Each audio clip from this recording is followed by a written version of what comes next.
오늘 주시는 말씀은 요한복음 6장 51절에서 59절입니다. 신약성경 154페이지에 기록이 되어 있습니다.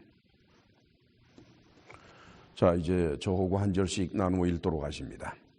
나는 하늘로서 내려온 산떡이니 사람이 이 떡을 먹으면 영생하리라. 나의 줄 떡은 곧 세상의 생명을 위한 내 살이로라 하시니라. 이러므로 유대인들이 서로 다투어 가로되 이 사람이 어찌 능히 제사를 우리에게 주어 먹게 하겠느냐.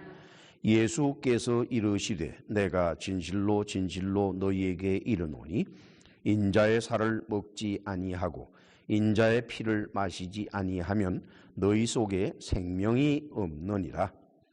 내 살을 먹고 내 피를 마시는 자는 영생을 가졌고 마지막 날에 내가 그를 다시 살리리니 내 살은 참된 양식이요 내 피는 참된 음료로다. 내 살을 먹고 내 피를 마시는 자는 내 안에 거하고 나도 그 안에 거하나. 살아계신 아버지께서 나를 보내심에 내가 아버지로 인하여 사는 것 같이 나를 먹는 그 사람도 나로 인하여 살리라. 이것은 하늘로서 내려온 떡이니 조상들이 먹고도 죽은 그것과 같지 아니하여 이 떡을 먹는 자는 영원히 살리라. 같이 읽습니다. 이 말씀은 예수께서 가버나움 회당에서 가르치실 때에 하셨느니라. 아멘. 매년마다 12월 25일은 기독교 교회가 전통적으로 지켜오는 성탄절이라고 하는 날이 올시다. 성탄절이라 하는 것은 영이신 하나님의 아들이, 푸뉴마이신 하나님의 아들이 인간의 아들로 육체적으로 이 세상에 태어나신 것을 기념하는 교회의 절기올시다. 금년은 금요일입니다.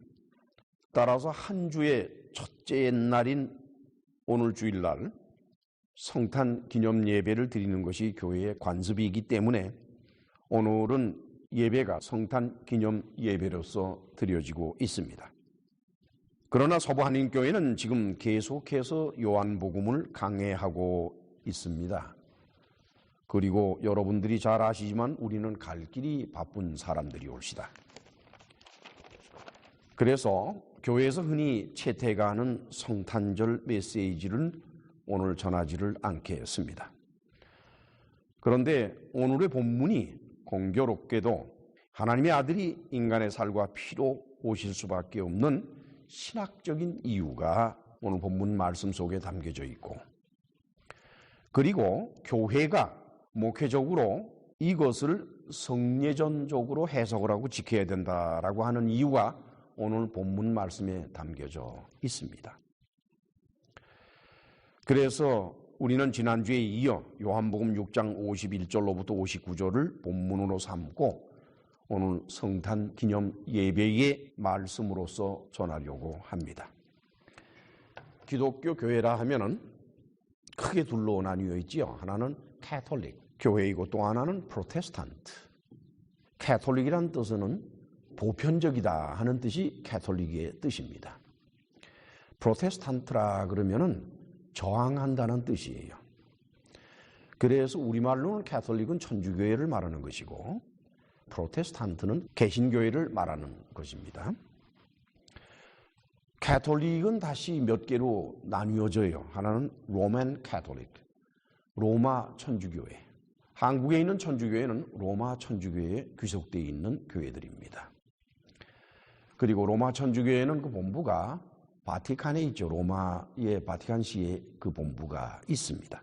로마 교황이 그 전체 교회의 수장 역할을 하고, 또 하나는 이제 그릭 오르소독스라고 그래서 그리스, 히랍하고 그 위에 동부 유럽들 그리고 러시아까지 포함을 해서 그들은 그릭 오르소독스 캐톨릭에 속합니다. 그 다음에는 캐톨릭과는 분리돼서 따로 존재하기는 하지만은 거의 모든 예배 예식이나 또는 사고 방식이 캐톨릭과 큰 차이를 갖지 않은 교회가 있어요. 그게 앵글리칸 처치예요. 성공회. 바로 우리가 빌려서 사용하고 있는 이 교회가 앵글리칸 처치홀시다. 그 다음에 이제 프로테스탄트는 몇 가지로 나뉘어져요. 그거는 루터란 처치가 우선 있어요. 루터교회. 그 루터란 처치는 독일이 그 원산지가 되고, 그 다음에는 스칸디나비아 3국이 있지요. 노르웨이, 스웨덴, 덴마크, 핀란드까지 포함해서 그들이 루터란 처치입니다. 그 다음에는 이제 개혁교회라 그래서 칼빈주의에 의해서 일어난 교회들인데, 개혁교회는 오늘날 장로교회라고 일컬어질 수 있는 교회들이 주로 개혁교회에 속한다고 보는 것이 좋습니다. 물론 영국의 스코틀랜드의 처치가 장로교회예요. 근데 그 장로교회하고 이 개혁교회 장로교회하고는 개념이 좀 다릅니다. 그 다음에는 이제 감리교회가 있고, 그 다음엔 침례교회가 있죠. 감리교회 속에는 이제 성결교회나 또는 순복음교회도 그 교리가 감리교회 쪽에서 나왔기 때문에 감리교회 엄격히 포함시킬 수는 없다 할지라도 흐름은 그 속이다 이렇게 볼 수가 있지요. 침례교회는 뭐 재침례교회도 있고 그 안에 회중교회도 그 속에 포함이 되고 이렇게 되죠. 그 교회들, 기독교 교회들이 이렇게 여러 가지로 분리가 되어 있습니다만은 영어로는 the sacrament라는 단어가 있지요. 우리말로는 성례전이다 이렇게 보는데, the sacrament라고 하는 것은 교회가 지키는 거룩한 예식을 말하는 것이 옳시다. 천주교회에서는 7개의 성사를 the sacrament 속에 포함을 시킵니다. 첫째 하나가 영세 성사라, 세례 받는 거죠. 영세 성사. 그다음에 견진 성사. 그다음에 성체 성사, 고백 성사, 종부 성사, 신품 성사, 혼인 성사. 저는 캐톨릭 교회 신부가 아닙니다. 저는 개신교의 목사이기 때문에 캐톨릭의 7개의 성사에 관해서는 제가 관여할 수가 없는 것들입니다. 다만 그런 것이 있다 이렇게 말씀만 드리죠. 한편 개신교 교회에서는 이 7개의 성사 중에서 2개만 인정을 합니다. 저와 여러분들은 개신교에 속한 사람들이 옵시다. 개신교회에서 지키는 2개의 성사는 뭔고니? 성찬 그리고 세례예요. 성찬식, 세례식. 아시겠죠?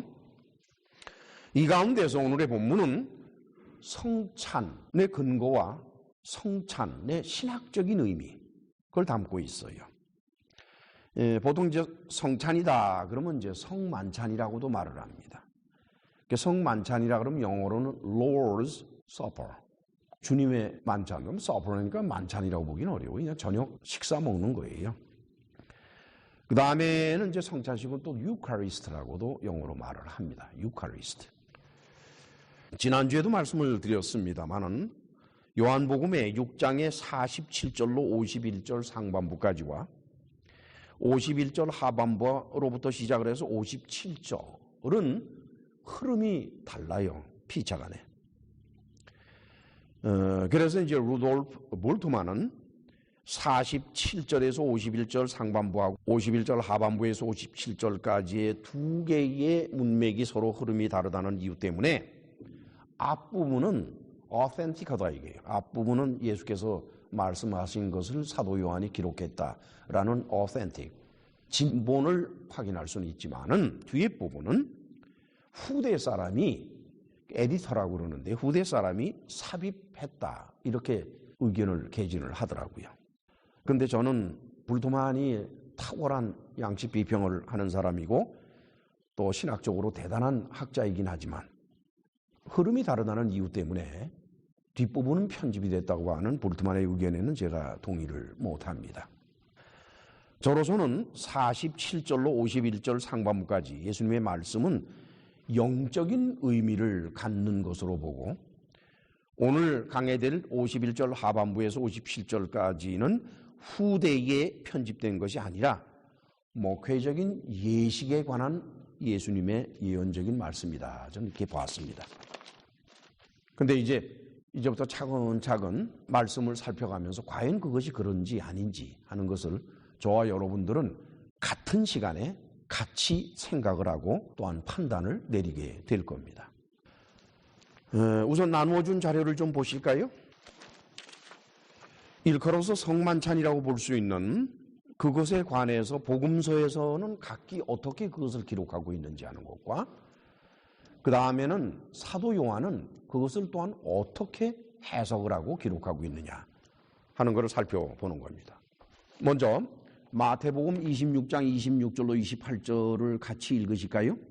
저희가 먹을 때에 예수께서 떡을 가지사 축복하시고 떼어 제자들을 주시며 가라사대 받아 먹으라 이것이 내 몸이니라 하시고 또 잔을 가지고 사례하시고 저희에게 주시며 가라사대 너희가 다 이것을 마시라 이것은 죄의 사함을 얻게 하려고 많은 사람을 위하여 흘리는 바 나의 피 곧 언약의 피니라.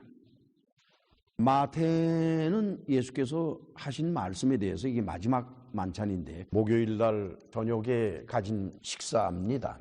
이 식사를 마치고서 예수님은 제자들과 함께 겟세마네 동산에 가시고 거기서 대제사장이 보낸 사람들에게 체포가 되지요. 그리고 그 다음날 금요일 날 십자가에 못 박혀 죽으십니다. 그러니까 마지막 식사예요. 거기에서 뭐라고 예수께서 말씀을 하셨다고 마태는 기록하는 거니까 우선 떡을 떼서 제자들에게 주시며 뭐라 그러는 거니? 받아 먹으라 이것이 내 몸이다 이렇게 말씀을 하셨어요. 살점을 띄어내서 주는 것이 아니라 떡을 띄어서 주시면서 이 떡이 내 몸이라고 이렇게 말씀을 하셨다는 겁니다. 다음에는 잔을 가지사 사례하시고 저희에게 주시며 가라사대 너희가 다 이것을 마셔라. 그 잔 속에는 포도주가 들어있어요. 이것은 죄사함을 얻게 하려고 많은 사람을 위하여 흘리는 바 나의 피 곧 언약의 피니라. 예수님은 포도주를 마시라고 그러시면서 이 포도주가 바로 내가 흘리는 피다 이렇게 말씀을 하셨어요. 그 다음 옆에 있는 마가복음 14장 22절로 24절을 같이 읽으실까요? 저희가 먹을 때에 예수께서 떡을 가지사 축복하시고 떼어 제자들에게 주시며 가라사대 받으라 이것이 내 몸이니라 하시고 또 잔을 가지사 사례하시고 저희에게 주시니 다 이를 마시매 가라사대 이것은 많은 사람을 위하여 흘리는 바 나의 핏 곧 언약의 피니라. 마가나 마태나 뭐 별 차이가 없네요. 그렇죠? 떡을 떼서는 내 몸이다. 떡을 먹는 것이 내 몸을 먹는 것이다. 그리고 포도주가 들어있는 잔을 주시면서 그 잔 속에 들어있는 포도주를 마신다는 것은 많은 사람을 위해서 흘리는 그 죄사함을 위해서 흘리는 나의 피를 너희들이 마시는 것이 된다. 이렇게 말씀을 하셨죠. 그리고는 이제 누가복음 22장 14절에서 20절을 한 절씩 서로 나누어 읽읍시다. 때가 이름에 예수께서 사도들과 함께 앉으사 이르시되 내가 고난을 받기 전에 너희와 함께 이 유월절 먹기를 원하고 원하였노라. 내가 너희에게 이르노니 이 유월절이 하나님의 나라에서 이루기까지 다시 먹지 아니하니라 하시고 이에 잔을 받으사 사례하시고 가라사대 이것을 갖다가 너희끼리 나누라. 내가 너희에게 이르노니 내가 이제부터 하나님의 나라가 임할 때까지 포도나무에서 난 것을 다시 마시지 아니하리라 하시고 또 떡을 가져 사례하시고 떼어 저희에게 주시며 가라사대 이것은 너희를 위하여 주는 내 몸이라. 너희가 이를 행하여 나를 기념하라 하시고 같이 읽습니다. 저녁 먹은 후에 잔도 이와 같이 하여 가라사대 이 잔은 내 피로 세우는 새 언약이니 곧 너희를 위하여 붓는 것이라. 의사 누가는 사도 바울과 동행하면서 여러 가지 선교적인 일을 하고 그랬던 사람이옵시다.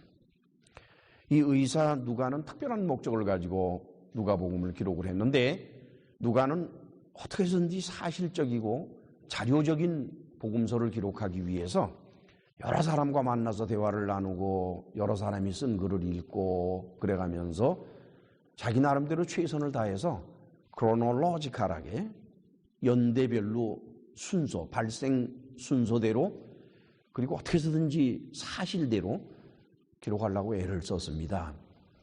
마테오, 마가나 요한은 그런 애를 쓰지 않았어요. 그 사람들은 그게 그렇게 중요한 것은 아니었고, 다만 예수께서 하신 말씀의 뜻, 그것이 더 중요했기 때문에 그쪽 방향으로 기록을 했습니다만 누가는 그렇게 안 했어요. 그래서 마테와 마가는 간단하게 기록한 것을 누가는 아주 소상하게 기록했습니다. 예수께서 우선 내가 고난을 받기 전에, 즉 십자가에 못 박혀 죽기 전에 너희와 함께 이 유월절 먹기를 원하였다. 예수님은 이 유월절에 먹는 그 저녁, 유월절 만찬이라고들 얘기를 하죠. 그 먹는 것을 아주 중요하게 생각했고, 특별히 마지막 고난받기 전에 먹는 유월절, 그 전에 먹는 유월절보다도 고난받기 전에 먹는 이 유월절, 마지막 유월절의 만찬을 먹기를 원하고 또 원했다라고 하는 것은 엄청난 의미가 있다라고 하는 뜻이지요. 그리고는 잔을 받으시고 살해하시고 가라사대 이것을 갖다가 너희끼리 나누라. 내가 너희에게 이르노니 내가 이제부터 하나님의 나라가 임할 때까지 포도나무에 난 것을 다시 마시지 아니하니라. 그런데 이 잔을 나누는 것은 그거는 그냥 정말 포도주를 마시는 거예요. 이건 성찬식의 일환으로 한 것이 아니라 그냥 포도주를 먼저 마시게 했어요. 그리고 나서는 떡을 가져 살해하시고 떼어 저희에게 주시며 가라사대 이것은 너희를 위하여 주는 내 몸이라. 너희가 이것을 행하여 나를 기념하라 그랬어요. 마테오, 마가는 기념하라는 말을 기록하지 않았습니다. 예수께서 이걸 먹어라, 이건 내 몸이니까 이 떡을 먹어라, 그것만 기록했지 누가처럼 나를 기념하라 이렇게 기록을 안 했습니다.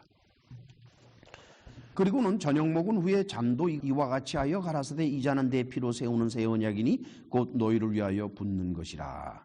이건 뭐 큰 문제가 없네요. 다만 순서로 했을 때 저녁 먹은 후에 잔으로 이와 같이 했다. 그러니까 그 안에 음식을 먹으면서 포도주를 마시는 거는 그냥 포도주 마신 거고, 그게 다 끝난 다음에 마지막으로 리터지하게 예식대로 포도주를 잔에 따라주는 그것만큼은 의미가 있는 것으로 했습니다.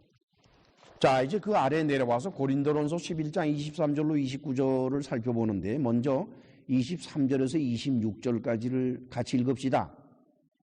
내가 너희에게 전한 것은 주께 받은 것이니 곧 주 예수께서 잡히시던 밤에 떡을 가지사 축사하시고 떼어 가라사대 이것은 너희를 위하는 내 몸이니 이것을 행하여 나를 기념하라 하시고, 식후에 또한 이와 같이 잔을 가지시고 가라사대 이 잔은 내 피로 세운 새 언약이니 이것을 행하여 마실 때마다 나를 기념하라 하셨으니 너희가 이 떡을 먹으며 이 잔을 마실 때마다 주의 죽으심을 오실 때까지 전하는 것이니라.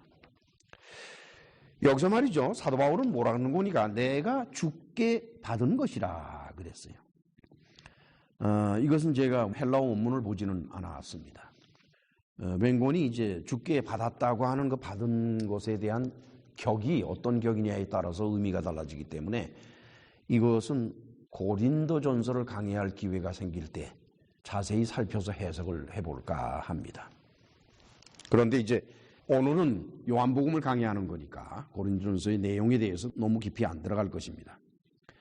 여기에서 바울은 뭐라고 그랬는 거니까 이것을 행하여 나를 기념하라 그랬어요. 그렇죠? 그런데 마태와 마가는 기념하라는 글을 안 썼습니다. 요한도 기념하라고 글을 쓰지를 않았어요. 그렇다 그러면은 아마도 예수께서 마지막 유월절 만찬을 가지고 제자들과 함께 그 만찬을 먹을 당시에는 나를 기념하라는 말씀은 안 하셨던 것 같아요. 다만 훗날 사도 바울을 부르시고 난 다음에 바울이 말처럼 주께 받은 것이다. 그래서 사도 바울에게만 특별히 예수께서 주신 말씀, 그 속에는 나를 기념해라 하는 말씀이 있었던 것 같고, 의사 누가는 바울을 따라다니면서 바울에게 많은 영향을 입은 사람이기 때문에 누가로서는 당연히 기념하라는 말을 쓸 수밖에 없겠지요. 그렇죠? 그렇지만 이제 마태와 마가와 그리고 요한은 바울과는 동역자이지만은 그러나 바울의 신학적인 영향을 받을 정도로 인과관계가 있는 사람들은 아닙니다. 바울은 바울이고 그들은 그들이에요. 그래요. 마태와 마가는 아주 간략하게 설명을 했고 누가는 기념하라, 바울은 기념하라, 요한은 다만 내 몸이니까 이 떡을 먹어라 하는 떡을 떼서 준다는 그런 거는 하나도 없고 그냥 원초적인 표현이에요. 즉 요한은 성례전적으로 말한 것이 아닙니다. 그래서 어떤 의미로 봤을 때 신학자들이 오늘의 본문을 가지고 성례전적으로 자꾸 해석하려고 하는 것은 선입견을 가지고 해석하는 것 같아요. 저도 이 말씀을 준비하기 위해서 여러 가지 학자들의 의견을 읽어보고 그랬지만은 일단 하여간 무조건 이건 성례전이다. 성찬식. 이런 개념 가지고서 세크라멘트로 이렇게 일단 이렇게 접어놓고 그리고 나서 본문을 따라가는 것 같은 느낌을 받긴 받았습니다. 근데 과연 그런지 안 그런지는 우리 가면서 하나씩 살펴보도록 하십시다. 자, 이제 오늘의 본문을 한 절씩 살펴보면서 말씀 속에 담겨진 진정한 뜻이 무엇인지 찾아가도록 하십시다. 자, 이제 51절을 다시 같이 읽으실까요? 나는 하늘로서 내려온 산떡이니 사람이 이 떡을 먹으면 영생하리라. 나의 줄 떡은 곧 세상의 생명을 위한 내 살이로라. 이건 반으로 잘랐지요. 영생하리라까지가 51절의 전반부고 나의 줄 떡은 하면서 51절의 후반부가 됩니다. 그래서 전반부는 지난주에 포함을 시켰어요. 지난주에 포함을 시켜서 그 생명의 떡은 그건 무엇인 거니? 바로 하나님께서 우리에게 주시는 pneuma, 영이다. 이게 그렇게 해석을 했죠. 이제 오늘 이제 후반부만 볼 텐데 나의 줄 떡은 곧 세상의 생명을 위한 살이로라. 여러분, 세상의 생명이 뭡니까? 답변을 하세요. 그리고 가만히 계시지들 말고. 세상의 생명이 뭡니까? 세상에 생명이 있어요? 세상이라는 건 그냥 세상이에요. 그게 어떻게 생명을 갖습니까? 생명을 갖는다면은 세상에 살고 있는 사람이나 동물이라면은 생명이 있을지언정. 그렇지요? 뭐 식물도 생명체 속에 포함을 시키니까. 그러나 세상의 생명이 존재할 수는 없는 겁니다. 저는 이 번역 때문에 아주 고생을 많이 했어요. 웬건이 세상의 생명을 위한 살이라 그러면은 막막해요. 이거는 다 끝난 거예요.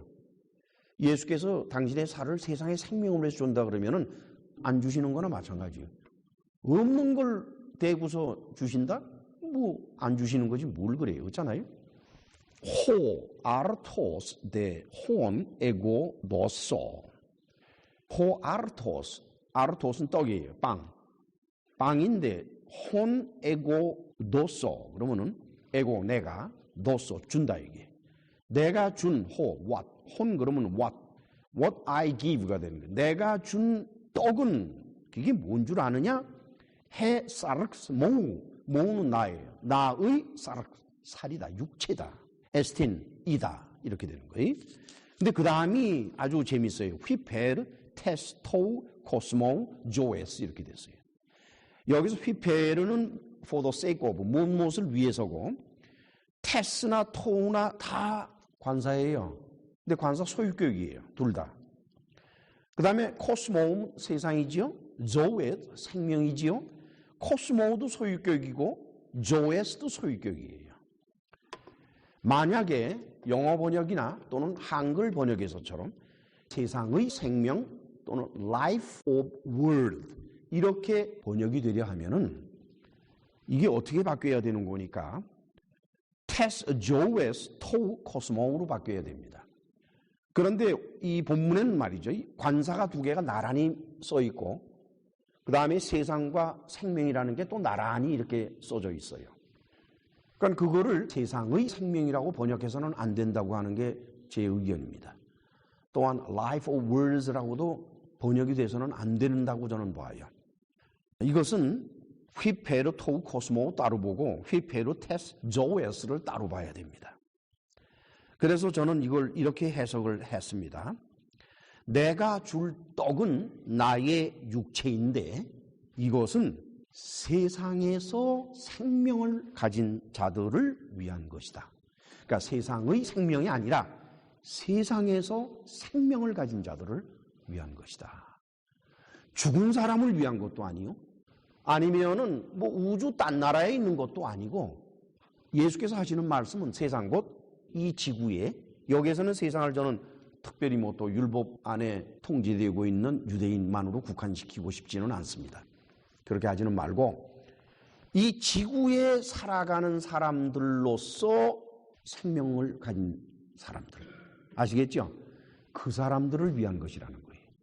그러니까 예수님의 고난은 제한돼요. 어떻게 제한되는 거니? 우주를 위한 고난이 아니라 오직 지구 안에 살고 있는 인간을 위한 고난이라는 겁니다. 아시겠죠? 저는 그렇게 봤어요. 나의 줄 떡은 곧 세상의 생명을 위한 내 살이다가 아니라 나의 줄 떡은 곧 세상에서 생명을 가진 자들을 위한 내 살이다. 저는 이렇게 번역을 했습니다. 그러고 나니까 풀려요. 세상의 생명이라고 그러니까 도대체가 이거는 해결이 안 나더니 이 세상에서 생명을 가진 자들이라고 하니까 맞아요. 그리고 실질적으로 세상의 생명이라고 그러면은 아까도 말씀을 드렸습니다만은 이 관사와 명사의 배열이 어떻게 돼야 되는 거니까 테스, 조에스, 토우, 코스모 이렇게 변해야 됩니다. 그래야 세상의 생명이 돼요. 그런데 테스, 토우, 코스모, 조에스라고 배열이 되어 있는 이상에는 세상의 생명이라고 무리하게 번역할 수는 없다고 저는 생각을 합니다. 언젠가 세월이 흘러서 학자들이 제 설교를 듣는 날이 온다 그러면은 그들이 아마 그것을 언어학적으로 다시 조사를 하겠죠. 또 그래 주기를 바랍니다. 그럼 52절을 같이 읽으실까요? 52절. 이러므로 유대인들이 서로 다투어 가로되 이 사람이 어찌 능히 제사를 우리에게 주어 먹게 하겠느냐? 여기에서 다투다라고 번역한 것이 마코마이, 헬라어가 마코마이인데 마코마이는 두 가지 뜻이 있어요. 하나는 to engage in physical combat, 그냥 육체를 부딪혀 싸우는 전투 있죠, 전투, combat. 그 전투로 들어가는 것을 말하고, 또 하나는 to engage in heated, 열이 바짝 오른 dispute, 서로 의견이 안 맞아서 논쟁하는 거예요, dispute. 그러니까 지금 이 경우에 뭐 유대인들이 몸으로 서로 두들겨 패고 싸울 거는 없지 않습니까? 그렇죠? 그냥 따라서 컴뱃으로 들어간 것은 아닌데 히트 디스퓨트로 들어가는 것은 맞아요. 논쟁이 벌어진 거예요. 여러분, 논쟁은 왜 일어납니까? 두 사람이 논쟁을 한다는 얘기는 두 사람이 같은 의견을 갖지 않았다는 거예요. 그렇지요? 그렇다 그러면은 예수께서 하신 말씀에 대해서 유대인들이 전원이 아닌데 이거 뭐 이래 라고 한 것이 아니라 어떤 사람들은 끄덕끄덕하고 어떤 사람들은 도래도래하고, 그런데 그 사람들이 각기 갖는 의견이 너무나 강하기 때문에, 다시 말씀드리면은 이것이 신학적으로나 또는 유대인들의 신앙적인 관점에서 아주 첨예한 사건이기 때문에 그들은 서로 옳고 그른 것을 판단하기 위해서 다툴 수밖에 없는 상황에 있는 겁니다. 아시겠죠? 그러니까 뭐 335 패가 짜져가지고서 뭐 고함을 지르고 난리가 났겠지요. 참 저는 문득 그런 생각을 했어요. 예수님은 참 대단한 분이다. 잘못하면 전원이 다 반대를 해서 예수님한테 대들고 할 것 같은데 불구하고 논쟁이 서로가 벌어지도록, 하나는 예수님 편에 서고 또 하나는 반대편에 서고, 그런 상황을 만드실 정도로 참 예수께서는 탁월한 능력을 가진 분이구나. 여기에서 우리말 번역상에는 뭐라고 나오는 거니? 어찌 능히 제사를 우리에게 주어 먹게 하겠느냐. 그래서 먹게 하겠느냐 쪽으로 강조가 갔습니다. 그러니까 그 살을 어떻게 우리가 먹을 수 있단 말인가? 이런 쪽으로 번역이 됐어요. 그런데 사실은 그 원문의 내용을 살펴보면은요, 그거는 어떻게 되는 거니? 어떻게 자기의 살을 우리에게 줄 수 있느냐예요. 먹게 하겠느냐가 아니라 줄 수 있느냐는 거예요. 그러니까 우리말 번역에서는 자기 육체를 주어서 우리로 먹게 하겠느냐 이렇게 되어 있지만은 원문을 그대로 따라서 번역을 하면은 우리가 먹도록 어떻게 줄 수 있겠느냐? 먹긴 먹겠다 이거예요. 그렇죠? 주면 먹는데 어떻게 줄 거냐 이게. 그렇죠? 주는 것이 올바르고 주는 것이 타당하다 그러면 우리 먹겠다 이게. 그러나 자기 육체를 줘 우리를 먹게 한다? 우리가 어떻게 그걸 먹느냐 이게. 그렇죠? 그 둘 사이에 다른 느낌이 있는 거 여러분들이 이해하십니까? 캐치업이 됩니까? 다시 말씀드리면은 원문은 먹는 데에 초점이가 있는 것이 아니라 주는 데에 초점이가 있습니다. 예수께서 어떻게 당신의 살을 우리에게 줄 수 있단 말인가? 거기에 초점이가 있어요. 따라서 우리는 그 방향으로 살펴봐야 됩니다. 자, 이제 53절에서 55절 같이 읽으실까요? 예수께서 이르시되 내가 진실로 진실로 너희에게 이르노니 인자의 살을 먹지 아니하고 인자의 피를 마시지 아니하면 너희 속에 생명이 없느니라. 내 살을 먹고 내 피를 마시는 자는 영생을 가졌고 마지막 날에 내가 그를 다시 살리리니 내 살은 참된 양식이요 내 피는 참된 음료로다. 인자의 살을 먹고 인자의 피를 마시지 않으면 텐 사르카 토우 피오 토우 안트로포. 물두만도 거기에 대해서 아주 민감하게 반응을 했습니다만 저도 마찬가지로 아주 민감하게 반응이 되더라고요. 웬고니 여러분 그 다음에는 계속해서 나의 살 나의 피 이렇게 돼 있죠. 거기에 보면은 54절부터는 나의 살을 먹고 나의 피를 마시고 이렇게 나의 살 이렇게 돼 있죠. 근데 53절만 내 살이 아니라 뭐예요? 인자의 살, 인자의 피라 이렇게 돼 있어요. 왜 예수께서는 그와 같은 표현을 하셨을까? 물론 이제 제가 그 문제에 대해서 관심을 갖게 된 것은 루돌프 불트만의 책을 읽다가 그 사람 역시 지적을 하길래 그리고 저도 그게 관심을 갖게 된 건 사실인데, 그러나 불트만의 해석은 없어요. 보니까 이 사람은 그것만 지적했을 뿐 더 넘어가지를 못하더라고요. 안 한지 못했는지 모르겠습니다만은 거기에 대한 설명은 안 해요. 그리고 그냥 가버렸어요. 이 사람 보게 그냥 질문만 확 던져놓고 나서 그냥 가면 어떡하나 싶더라고요. 혼자 생각을 해봤어요. 왜 안트로포 인자, 피오 토 안트로포, 안트로폰 그러면 사람이란 말이에요. 인간의 피오 아들. 여러분 말이죠. 이거는 리터지한 표현이라고 볼 수가 있어요. 그러니까 종교적인 표현이죠.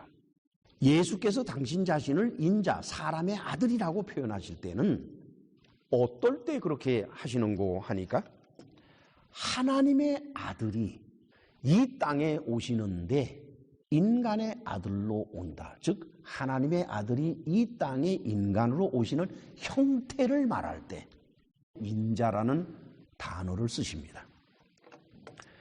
다시 말하면 인자의 살 하는 것은 거기 서 있는 예수라는 분의 육체적인 살을 말하는 것이 아니라 하나님의 아들의 살을 말하는 거예요. 나의 살이라 그러면 그는 육체적인 살이 돼요. 그렇죠? 그러나 인자의 살이라 그러면 하나님의 아들의 살이라는 영적인 의미를 갖게 되는 것이옵시다. 따라서 예수께서 53절에서 인자의 살이라고 표현을 해놨기 때문에 전체적인 뜻이 제 길로 걸어갈 수가 있지, 만약에 여기에서 인자의 살이라는 53절을 빼버렸다 그러면은 나머지는 계속 문제가 일어나요. 누차에 걸쳐 말씀을 드립니다마는 그 당시 그 앞에 서서든지 하여간 예수님의 말씀을 듣는 사람들은 혼동이 돼가지고 저들끼리 옳다 그러다 의견이 배출해서 서로 다투고 있지만, 그로부터 수십 년이 지난 다음에 알렉산드리아에 있는 유대 지식인들이 이 글을 읽었을 때 그들이 어떻게 생각을 했겠어요? 참 놀라워요. 예수께서 그것까지 연상을 하셔서 그렇게 말씀을 하셨는지 아닌지는 모르지만은 오늘을 사는 우리에게도 똑같고 지난 2000년 기독교 역사를 통해서 살아왔던 모든 기독교인들도 마찬가지고, 그리고 이 복음서가 타겟으로 삼았던 알렉산드리아에 있는 유대 지식인들에게도 똑같이 이 인자의 살을 먹고 인자의 피를 마신다라고 하는 이 말씀이 빠졌다 그러면은 모두가 다 혼동이 일어날 것입니다.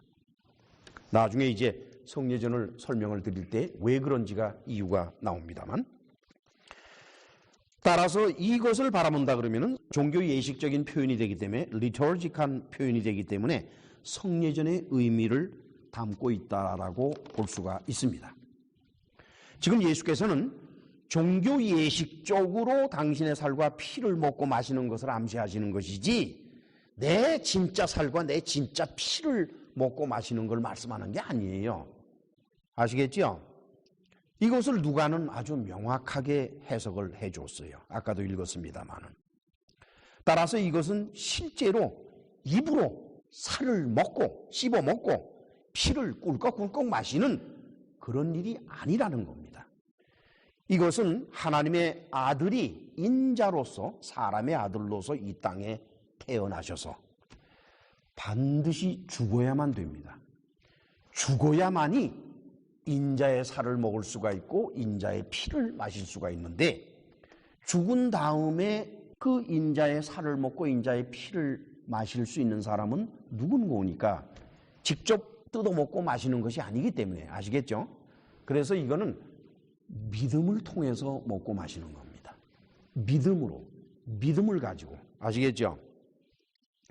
따라서 믿음을 가진 자들에게 예수님의 살과 예수님의 피, 인자로서 그것은 그 효력이 믿음을 가진 자들에게만 나타난다는 거예요. 그래서 예수께서는 이 표현을 하셨다. 저는 그렇게 해석을 했습니다. 물론 불토맘과는 서로가 좀 견해가 좀 차이가 나요. 자, 그렇다 그러면은 요한복음 1장 29절을 볼까요? 요한복음 1장 29절. 같이 읽으실까요? 이튿날 요한이 예수께서 자기에게 나오심을 보고 가로되 보라, 세상 죄를 지고 가는 하나님의 어린 양이로다. 사도 요한은 요한복음 1장 29절의 이 기록에서, 방금 우리가 읽은 이 기록에서 세례 요한의 말을 빌려서 예수님을 세상 죄를 지고 가는 하나님의 어린 양으로 말했습니다. 유다나라는 율법상에 어린 양은 반드시 죽여야만 합니다. 죽지 않는 어린 양은 있을 수가 없어요. 어린 양이라고 한 건 나이가 어려서 어린 양이 아니에요. 희생 제물에 바쳐질 양이라 해서 어린 양이라고 그러는 겁니다. 종교 예식상으로 봤을 때 어린 양은 반드시 죽게 되어 있습니다. 그리고 그 어린 양은 죽음으로써 자기에게 자신이 지은 죄를 전가한 사람, 그 사람의 죄를 대속하게 되어 있습니다. 이 어린 양이 대신 걸머지고 가게 되어 있어요. 아시겠죠? 예수께서는 사람의 아들로 오신 하나님의 아들이신데 그는 세상 죄를 지고 가는 하나님의 어린 양이라. 따라서 어린 양이신 인자, 사람의 아들은 반드시 죽어야만 됩니다. 그러면 누가 이 어린 양의 죽음에 의해 죄의 속함을 받을 수 있을까요? 이제 본문으로 다시 돌아갑시다. 오늘의 본문으로 다시 돌아오면은 54절에서 56절까지 같이 읽습니다. 내 살을 먹고 내 피를 마시는 자는 영생을 가졌고 마지막 날에 내가 그를 다시 살리리니 내 살은 참된 양식이요 내 피는 참된 음료로다. 내 살을 먹고 내 피를 마시는 자는 내 안에 거하고 나도 그 안에 거하나니. 그러니까 내 살을 먹고 내 피를 먹는 자. 여기에서는 예수께서는 적나라하게 말해요. 왜? 어린 양으로 일단 됐기 때문에 어린 양이 되면은 그 양은 살이 있고 피가 있어요. 실제로. 무슨 말씀인지 아시죠? 그리고 예수 그리스도를 하나님의 어린 양이라고 표현했기 때문에 그러면 나의 살, 즉 어린 양의 살과 어린 양의 피를 먹고 마셔야 된다. 이렇게 되는 것입니다. 자, 그럼 이것을 어떻게 해석할 것일까? 생각을 해봤어요. 일반적으로 신학자들과 교회는 이것을 성만찬으로 봅니다. 성찬식, 그렇죠? 그런데 이게 성찬이 된다 그러면 이게 문제가 굉장히 심각해지는 게 성찬식에서 떡을 먹고 포도주를 마시면 그러면 영생을 얻는다는 게 되는 거 아니에요? 그렇죠? 그러면 사도 요한의 구원론이 그것일까? 아니에요. 요한은 그렇게 하면 구원받는다고 말을 안 했어요. 요한의 구원론은 그게 아니에요. 보시겠어요? 우리 3장 18절 찾아가요. 요한복음 3장 18절. 사도 요한의 구원론을 봅시다. 같이 읽으실까요?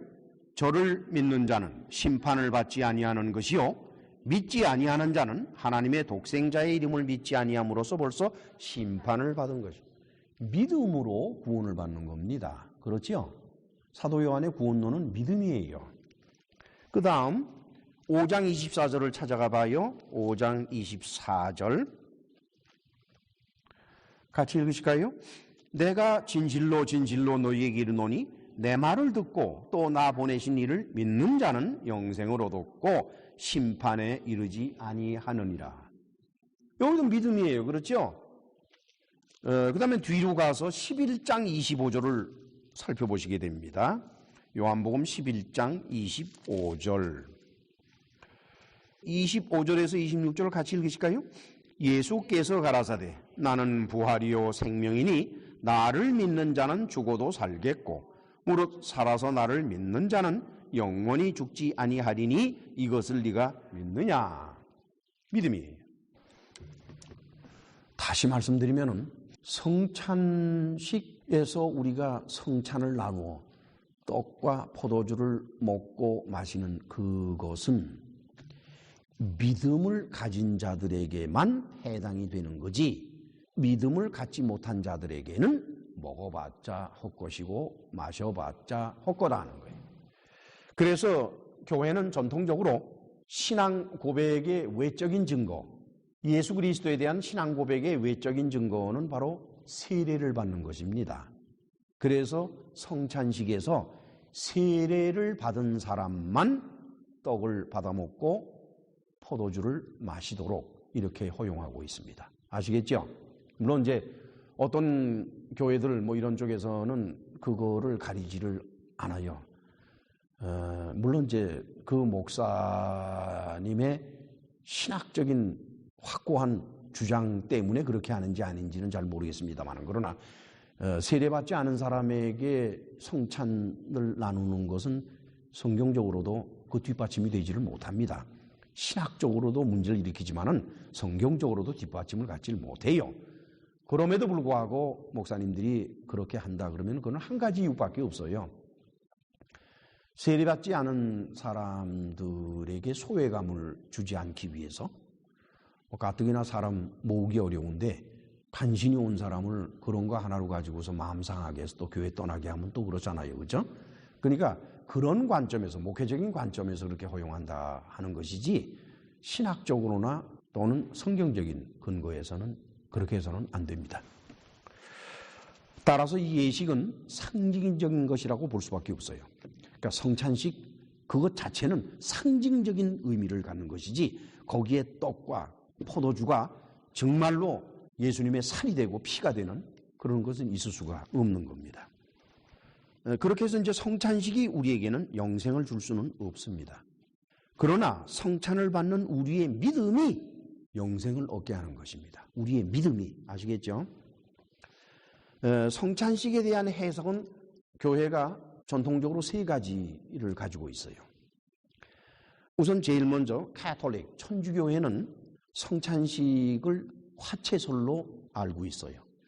화채설은 무엇인 거니까 신부가 축사를 하면은 그 떡이 진짜 예수님의 살로 변화가 되고 포도주가 진짜 예수님의 피로 변화가 된다는 거예요. 그래서 신부가 축사한 떡과 포도주를 먹고 마시는 교인들은 진짜 예수님의 살을 먹는 것이고 진짜 예수님의 피를 마시는 것이다. 이게 화채설입니다. 그런데 여러분 천주교회에서 교인들에게 포도주를 나눠줍니까? 안 나눠주죠? 그 앞에 나오라 그래가지고 뭐만 줘요? 떡만 이렇게 혀에다가 얹어주지요? 그 왜 포도주는 안 줘? 그럼 반쪽짜리밖에 안 되잖아요. 천주교의 성찬은 유카리스트는 반쪽짜리예요. 포도주를 안 줬으니까. 예수께서는 분명히 내 살을 먹고 내 피를 마셔라 이랬어요. 처음에는 가톨릭 교회에서 교인들에게 떡도 주고 포도주도 줬어요. 근데 무슨 일이 벌어지는 거니까 예수님의 살과 피라 그러니까 마음 약한 교인 하나가 말이죠. 달달달 떨면서 포도주 잔을 받아다가 푹 쏟았네. 그러다 그냥 신부가 그걸 핥아먹었어요. 그래서 이제 아주 큼지막한 회의를 열어서 그래서 결론을 내렸어요. 포도주를 마시는 것은 신부들과 수녀들만 마십시다. 일반 교인들에게는 포도주는 주지 말고 떡만 주도록 합시다. 그래서 그렇게 되었다 하는 얘기가 있습니다. 어떻게 생각해요? 이게 화채설의 문제예요. 두 번째는 영적 임재설이라는 게 있어요. 그건 뭔거니? 우리가 성찬식을 가질 그때에 예수께서 영적으로 여기 와 계신다는 거예요. 그것이 영적 임재설인데 그거는 루터란 처치, 루터 교회에서 하는 겁니다. 그 다음에 세 번째는 상징설이에요. 이거는 상징에 불과하다. 기념하는 것이다. 예수님도 그렇게 말씀을 하셨지 않느냐. 이것은 개혁교회 전통, 즉 존 칼빈, 요한 칼빈의 해석에 따라서 이렇게 된 것입니다. 그렇기 때문에 내 살은 참된 양식이고 내 피는 참된 음료라.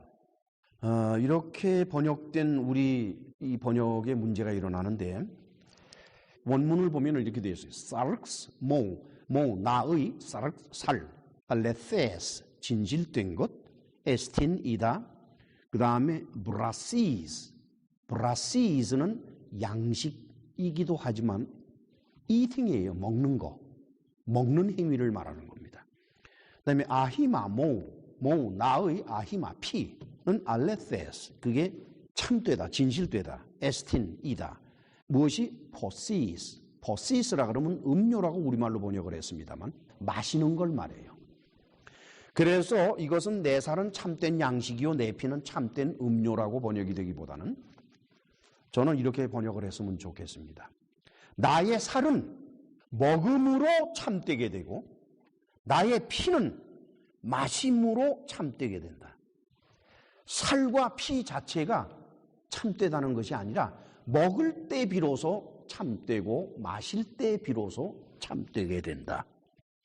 다시 말하면은 예수님의 살과 피를 로만 캐톨릭 천주교회 같이 화채설을 등용을 해가지고 그걸 먹고 마실 때 이렇게 되는 것이 아니라 그게 아니라 예수님의 살과 피가 영적으로 나타난 성찬식에서는 먹는 행위, 마시는 행위, 곧 믿음을 가지고 먹는 행위가 있을 때 비로소 참되지고 믿음을 가지고 마시는 행위가 있을 때 참되진다는 겁니다.